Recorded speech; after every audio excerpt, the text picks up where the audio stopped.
Hello and welcome back to my channel. আবার চলে এসেছি আরও একটা নতুন দিনে আর একটা নতুন ভিডিও নিয়ে। তো আজকের ভিডিওটা থাম্বনেল আর টাইটেলে আপনারা দেখে নিয়েছেন যে কোথায় যাচ্ছি। তো পুরো ভিডিওটি দেখার অনুরোধ রইল সব কিছু ডিটেলসে জানার জন্য। তাহলে ভিডিওটা শুরু করে দেখতে থাকুন। হাওড়া রেলওয়ে স্টেশন থেকে ট্রেন ধরে আমার আজকের যাত্রা Sheoraphuli junction.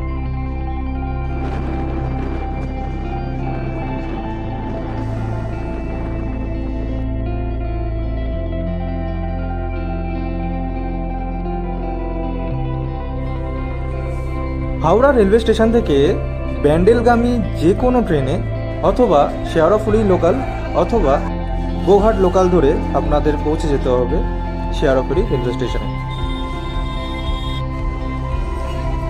Sheoraphuli railway station থেকে বাইরে বেরিয়ে অবশ্যই গুগল ম্যাপের সাহায্যে টোটো বুক করে অথবা আপনারা পায়ে হেঁটে গুগল ম্যাপের সাহায্যে এই জায়গায় পৌঁছে যেতে পারবেন।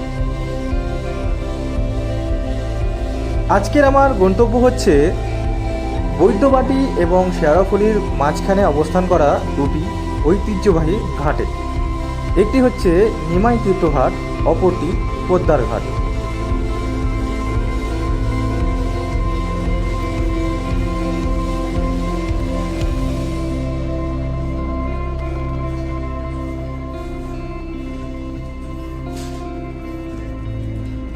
ট্রেন মারফতে বৈদ্যবাটি অথবা শেওড়াফুলি যে কোনো একটি স্টেশনের থেকেও এখানে আসা যায়। যে কোনো একটি স্টেশনে আপনারা নামতে পারেন, যেটা আপনাদের সুবিধা, সেখান থেকে আপনারা এখানে আসতে পারবেন। এছাড়াও ব্যারাকপুর ফেরিঘাট থেকে নৌকা পথে নদীর এপারে এসে শেওড়াফুলি ফেরিঘাটে নেমে সেখান থেকেও আপনারা এখানে আসতে পারেন।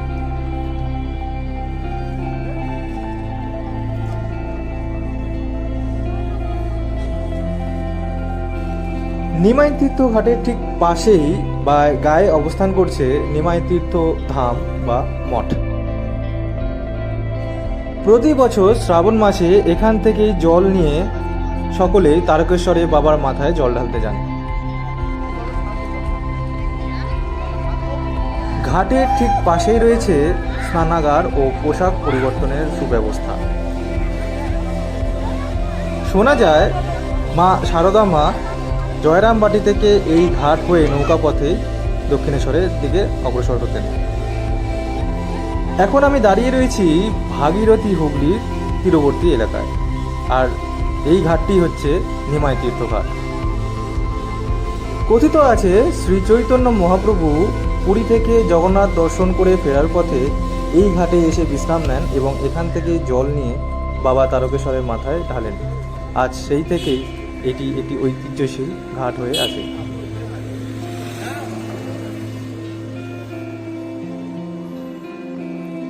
এবারে প্রবেশ করছি এর ঠিক পাশেই অবস্থান করা আরও একটি ঐতিহ্যশীল ঘাটে, যেটি হচ্ছে পোদ্দার ঘাট।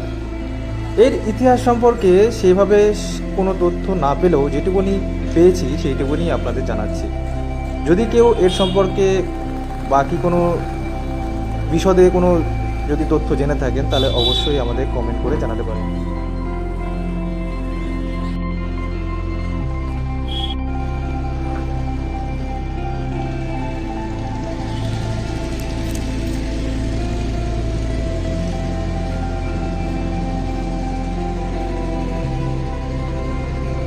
জায়গাটির জরাজীর্ণতার ছাপ দেখে বোঝাই যাচ্ছে এটি কতটা পুরনো।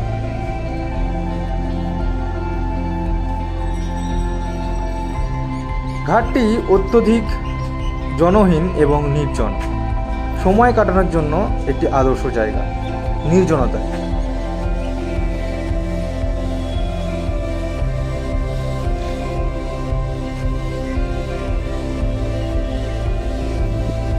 নিমাই তীর্থ ঘাটের তুলনায় এই ঘাটটি একেবারেই জনশূন্য। শুধুমাত্র শ্রাবণ মাসে বাবার মাথায় জল ঢালবার উদ্দেশ্যে মানুষরা এখানে এসে ভিড় করেন এবং এখান থেকে জল নিয়ে তারকেশ্বরের উদ্দেশ্যে রওনা দেন।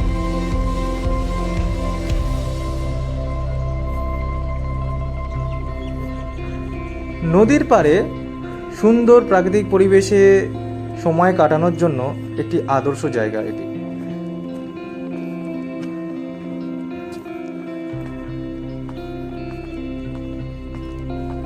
এই ঘাটের ঐতিহাসিক গুরুত্ব 1938 সালে নেতাজি সুভাষচন্দ্র বসু স্বাধীনতা সংগ্রামের উদ্দেশ্যে এই ঘাটেই বিশ্লেষণপূর্বক বক্তৃতা দিয়েছিলেন।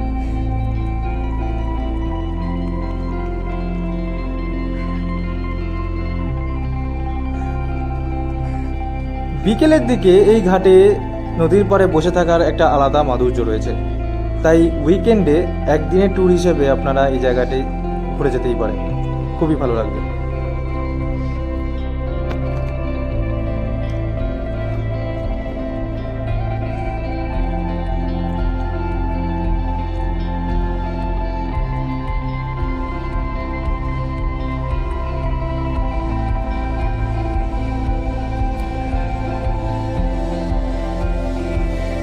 সামনেই দেখা যাচ্ছে নিমাই তীর্থঘাটকে।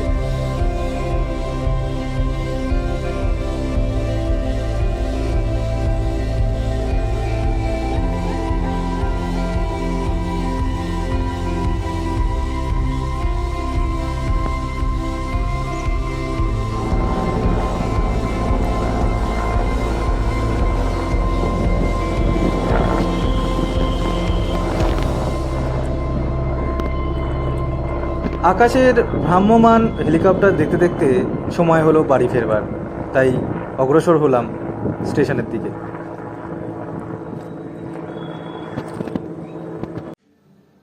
সবশেষে এটাই বলতে চাই, সবাই খুব ভালো থাকুন, সুস্থ থাকুন, ঘুরতে থাকুন আর এভাবে দেখতে থাকুন। টাটা, পরবর্তী ভিডিওতে আবার দেখা হবে।